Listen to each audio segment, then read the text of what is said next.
Hello and welcome to this Warcraft replay. This is going to be the first of a best of 3 here from the WCA Group C matches.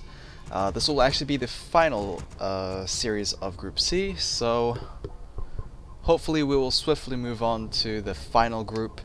I've been really slow with this, but I think I improved compared to WCA 2014, albeit that did include the playoffs, so I might still be guilty of being very lazy. Either way, human versus orc, we did have this series, but we didn't really see the normality of it because it was FQQ who was the human player. So yeah, ZDR spawning in as the teal orc player in the bottom left. He will be facing off against Tho, who is currently without a loss, spawning in as the purple human player in the top right. So Tho is undoubtedly going to be first seed. He hasn't dropped a series, and yeah, the only one who is close to him is Yumiko, who also hasn't dropped a series except against Tho. I believe Yumiko was able to win against ZDR. I'm just saying that because I don't have the series Yumiko versus ZDR, so I'm just making that assumption. Because ZDR hasn't looked great this qualifiers so far. He even lost against FQQ, which, you know, until that series I didn't expect FQQ to win, but that's what happened. Yep. Anyway, Blade Master coming out for ZDR. He will be facing off against an Archmage of Tho, and yeah, we're still pretty much in the building phase of this game, so there's not much to talk about. I do want to actually mention what I have been doing for the past 4 or 5 days. I hopped on the Smite train. I used to play Smite a long time ago. I think I have a video on this channel, or it might be the other channel, but yeah, in terms of views it didn't work out too well. I thought that was going to be my jam, but yeah, seeing as the views weren't great, even though, you know, Warcraft, my views aren't great still, yeah, it didn't really kick off, and then I hopped off that game until it came on Steam, so yeah, it was pretty good. I also touched the Legacy of the Void. I'll talk about that a little later, as we are now having the Blade Master taking out this High Priest camp, and is going to pick up the sentry wards there. Tho is aware of the Blade Master's existence, has actually tossed a couple of fireballs at his face. Yeah, interestingly enough, Tho is not going for the more farm heavy playstyle here. Forgive me if this is normal for orc matchups, but it's been so long since we had a human orc matchup that I no longer remember. But yeah, normally human players would take advantage of their militia creeping and start the mercenary camp, or at least, you know, queue it up very soon. Doesn't look like Tho is gonna go for that. He's actually going to go tier 2 compared to, I guess, the standard expansion first. ZDR will also follow suit. He is slightly behind. Not something you would like to see from an orc or undead player. Normally, you know, they go tier 2 very, very quickly. But not in this case. ZDR was a little slow on that. Oh well. So sentry wards will be placed down. Pretty vital to have early vision out in the map, particularly at nighttime, I guess, since so many things could slip by you. Dust appearance, boots of speed being picked up by the Archmage. The Blade Master already has his boots, so yeah, it's alright for him. Plus Windwalk just gives movement speed innately anyway, so yeah, it's good either way. So it doesn't look like much is happening. The Blade Master is chasing the Archmage, but I highly doubt he can actually get a kill off, so not much to say about that. So Legacy of the Void, I haven't delved into the actual multiplayer. I just tried against AI, which is sufficient enough for me. I just want to feel how different it is from previous versions, and it's quite different. Like, not only has the new unit changes like felt different, the actual like starting of the game, where you start with an insane amount of workers. I think it's like 10 workers. That's pretty strange, because yeah, before it didn't happen like that. Before you started with 5. You also apparently, I think the main building provides more supply as well, so that's kind of awkward. I'm pretty sure Blizzard made that change to make it more accessible to newer players who just can't really do the macro aspect of an RTS, which is, I guess, why games like StarCraft hasn't done so well, also including Warcraft 3 as well. Albeit Warcraft 3 is a lot longer than StarCraft 2. A lot older, not longer. Mountain King coming out for Tho as a second hero is a pretty good answer against the Blade Master, and you know, pretty solid hero to hold his own. Second heroes usually fall under the really awkward spot of they're really too squishy, especially against the Blade Master. So Mountain King is a really good problem to that, a really good solution to that problem. Bestiary Spirit Lodge, pretty typical from an Orc player.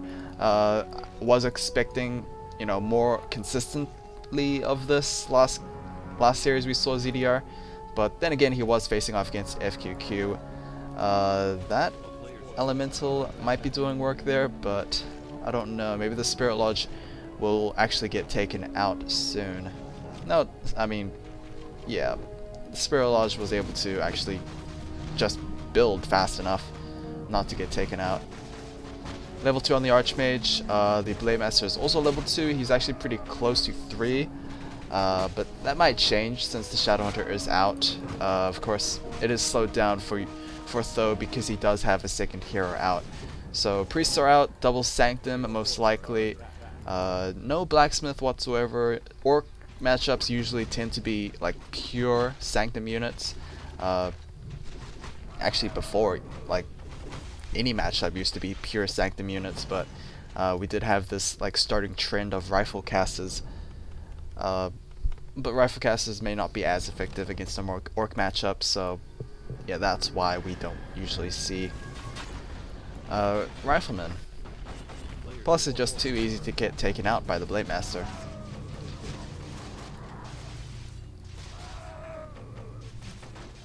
Alrighty, Priest, Sorceresses, the Arcane Vault, if there is any, has yet to be placed down, so no Spellbreaker production whatsoever so far.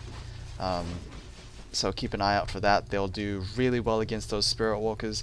Basically, like, Tier 2 in general is a lot better for a human player than an Orc because of Sanctum units. Like, Spellbreakers do really... They're really solid against Raiders. Like, they... You know, they can hold their own against Raiders, and they can just screw over everything that the Spirit Walker can do. Unless Spirit Walker had like Master's Training and had Ancestral Spirit, I think it's called, whatever that revives Terran Warriors. Yeah, it still costs a bunch of mana, so that's why we don't see Master Trained Spirit Walkers at all.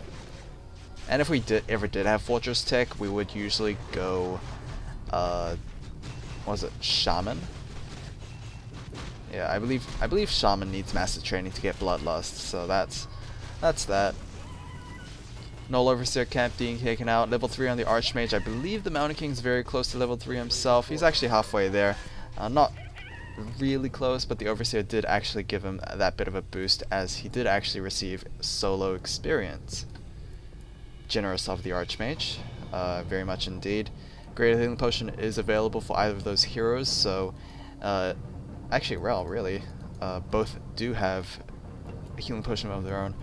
That's going to be really good against Blade Master. All the hard work that he has done under the influence of slows, by the way, will be rectified by just simply drinking that potion.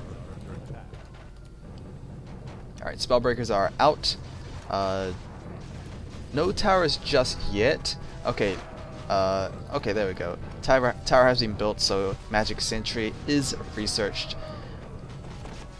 So expect to see maybe some tower plays from Tho, as he can just plop down the ivory towers, and that's all goods. Lifestone, Healthstone has been picked up. God, I'm getting these names mixed up. Lifestone has been picked up there, and that's basically just a better version of the Greater Healing Potion. It's 500 health. Additionally, it has HP regen, which is really good.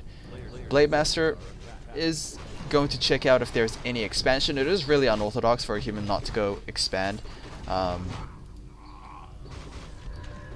but it's not unheard of. So the Blade Master will take down the Ogre Magi. It is going to be a Circle of Nobility being dropped there. Wow, getting my tongue tied as well. That's not a good sign. Hood of Cunning was picked up by the bottom right Ogre Lord camp, so he does have +4 agility and intelligence. Probably not as useful as, I guess, something like Helmet of Valor, which is agility, strength, I believe. Yeah, Blade Master is one of those heroes that don't really benefit off of mana or mana regen. Coda Beast is out, so definitely a spiking power for ZDR.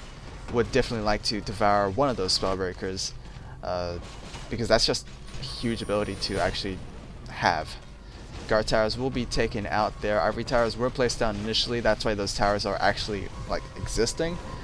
We also have peasants coming out just in case they just get transferred to Spirit Link from those Spellbreakers. But it seems like ZDR is a little too trigger shy on using those Spirit Links. Basically, those Spirit Walkers are just there to disenchant those elementals. Nice healing waves coming out from the Shadow Hunter. He's actually pretty far back, so he is pretty safe from the battlefield. But that doesn't look like the same for ZDR's other units. Coda Beast does have a priest inside him. Not really the best value of that Devourer, but oh well. The Coda Beast will die regardless. The Mountain King is really up on him. And level 4 will be gained for the Archmage. Level 4 also for the Blade Master. Not really significant there. It's really the odd numbers that actually counts. More towers being placed down. The Arcane Tower has done a really terrifying job against that Blade Master. He just can't win wall. So it's pretty unfortunate. It seems like ZDR is kind of supply blocked as well, a little bit. He did have 2 Orc Burrows there, but I believe 2 of them were taken out while we were watching the Blade Master over at the shop. And yeah, only a Raider and the 2 heroes left for ZDR. He has a Spirit Walker out. Not too sure on the Spirit Walkers at this point. You basically need 2 other Spirit Walkers to fully disenchant that Water Elemental, so it's kind of bad for ZDR right now.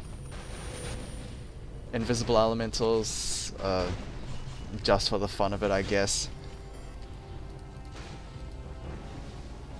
And this seems like a pretty solid win for Tho.